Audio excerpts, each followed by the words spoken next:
Ainsi soit-il. Frères, nous vous exhortons à ne pas recevoir en vain la grâce de Dieu. Nous vous exhortons à ne pas recevoir en vain la grâce de Dieu. Voilà une phrase importante de saint Paul qu'il nous adresse, mais encore faut-il la comprendre. Qu'est-ce que saint Paul veut nous dire en nous disant, en nous suppliant de ne pas recevoir en vain la grâce de Dieu? Alors, pour nous expliquer cette phrase, il nous dit la chose suivante, il nous dit, en effet, au moment favorable, je t'exauce, au jour du salut, je te viens en aide. Et il enfonce le clou en disant, c'est maintenant le temps vraiment favorable, c'est maintenant le jour du salut.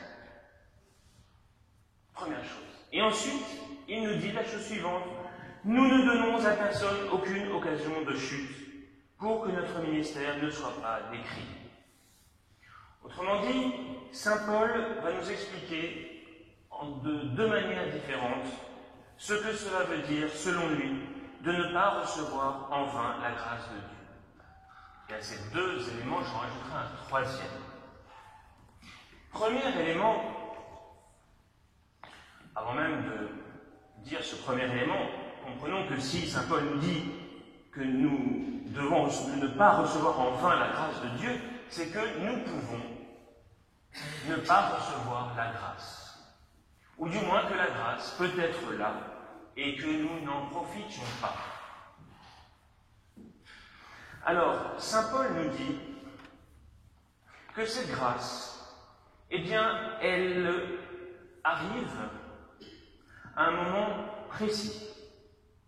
Et ce moment précis s'appelle le jour d'aujourd'hui, le temps qui nous est donné. Et que ce temps actuellement que nous vivons, c'est le temps du carême. La grâce vient au jour le jour.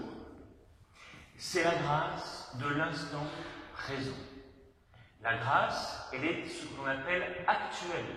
C'est-à-dire qu'elle vient pour l'instant qui nous est donné de vivre. Ni hier, ni demain. Et bien sûr, nous comprenons combien parfois il est difficile de vivre l'instant présent. Parce que nous regardons dans le rétroviseur, dans le passé, et nous constatons nos défaillances, nos chutes, ce que nous aurions pu faire, ce que nous avons fait, et nous regardons toujours en arrière. Ou bien, nous sommes toujours dans le futur, en train de penser à ce qui pourrait arriver, en échafaudant des plans, en s'inquiétant d'un avenir qui n'est toujours pas arrivé et qui n'arrivera peut-être pas. Et pendant que nous sommes en train de penser au passé ou en pensant à l'avenir, nous risquons de ne pas vivre l'instant présent, qui est pourtant le moment favorable, le moment de la grâce actuelle que le Seigneur veut donner à chacun d'entre nous. Et si nous vivons dans le passé ou dans le futur, nous risquons de recevoir en vain la grâce de Dieu. La grâce coule dans nos veines lors de chaque sacrement que nous recevons, le sacrement de pénitence, l'Eucharistie. Ça, c'est pour des moments donnés. Et puis nous avons aussi des grâces qui nous portent tout au long de notre vie. Ce sont les sacrements à caractère, tels que le baptême et la confirmation, ou le sacrement de l'ordre qui fait les prêtres, ou bien pour un temps donné beaucoup plus long, généralement, le sacrement de mariage. Mais il y a des grâces donc qui sont, d'une manière générale, pour l'instant présent.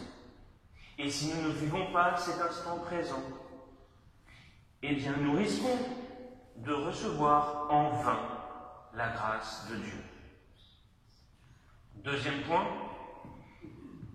saint Paul nous dit qu'il remplit son d'état le plus parfaitement possible. Nous nous comportons en tout comme il convient à des ministres de Dieu. Et il fait toute une liste de ce qu'il a à vivre pour l'Église, pour le Christ, et de quoi sa vie est faite. Et sa vie est faite de choses bien difficiles, les calamités, les détresses, les angoisses, les coups, les prisons, les émeutes, les fatigues, les veilles, les jeûnes, etc. Et saint Paul nous dit, eh bien, je vis cela le plus parfaitement possible, je fais mon devoir d'État, de ministre de Dieu, de manière à ne pas être décrié, de manière à ce qu'on ne puisse pas me faire de reproches, pour que mon ministère ne soit pas décrié. Autrement dit, il nous dit ici que la grâce se reçoit dans l'accomplissement de notre devoir d'État. La grâce n'est pas à aller chercher ailleurs dans une autre vie que nous pourrions et que nous aimerions avoir, ou dans un autre lieu. Comme si nous serions mieux si nous étions des extraterrestres. Ou, vous savez, vous connaissez cette phrase de « l'herbe est plus verte chez le voisin ». Et donc moi j'ai des difficultés, mais ma voisine n'en a pas. Eh bien non. La grâce nous est donnée dans l'accomplissement et pour l'accomplissement de notre devoir d'État, de notre situation telle qu'elle est, quel que soit notre âge, notre situation socio-professionnelle, familiale, etc. Et quand il nous dit de ne pas recevoir en vain la grâce de Dieu, il nous supplie de faire notre devoir d'État et de le faire avec précision, avec justice, avec générosité, avec précision. Notre devoir d'État, vous le savez, ce sont des petites choses que nous avons à accomplir tous les jours. Je dois me lever à une heure précise, parce que ensuite il y a tout un tas de choses à faire. Souvent, je pense à ces mères de famille qui m'ont dit que c'était toujours difficile avant d'aller à l'école, d'emmener les enfants à l'école, et que les enfants n'étaient pas à l'heure, et qu'il y avait des pleurs, etc. Mais j'ai toujours dit à ces mères de famille, eh bien, chère madame, il faut vous lever un petit peu plus tôt, levez-vous un quart d'heure plus tôt, et vous aurez à ce moment-là, vous aurez plus de temps pour faire ce que vous avez à faire, de manière à ce que les enfants partent à l'heure et arrivent à l'heure à l'école, et que vous n'ayez pas tiré sur les cheveux de votre fille. Parce que si vous tirez sur les cheveux de votre fille parce que vous êtes pressé, vous êtes en retard, alors il ne faut pas s'étonner que votre petite fille pleure.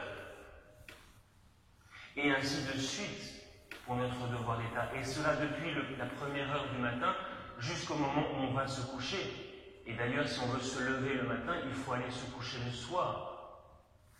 Et c'est là que le Seigneur nous attend. Il ne nous demande pas d'aller convertir le peuple coréen, ou d'aller convertir la Chine, ou d'aller je ne sais où. Il ne nous demande pas de convertir je ne sais quel franc-maçon, ou je ne sais qui. Il nous dit de faire notre devoir d'État le plus parfaitement possible dans les toutes petites choses de notre vie, et de ce petit devoir d'État de le faire d'ailleurs avec un grand sourire. Et c'est là où le Seigneur veut nous aider avec sa grâce, et c'est là où le Seigneur nous donne sa grâce. Et si nous n'accomplissons pas notre devoir d'État, nous recevons en vain la grâce de Dieu. Si je ne suis pas là où je dois être à l'heure H, je n'aurai évidemment pas la grâce pour faire ce que j'ai à faire. Parce que, et pourquoi cela? Eh bien parce que je suis paresseux, parce que j'ai des attachements désordonnés, dirait saint Inès. Et donc saint Paul nous dit, accomplissez votre devoir d'État aussi précisément et avec autant de perfection qu'il est possible, et vous recevrez non pas en vain, mais au contraire avec fruit, la grâce de Dieu.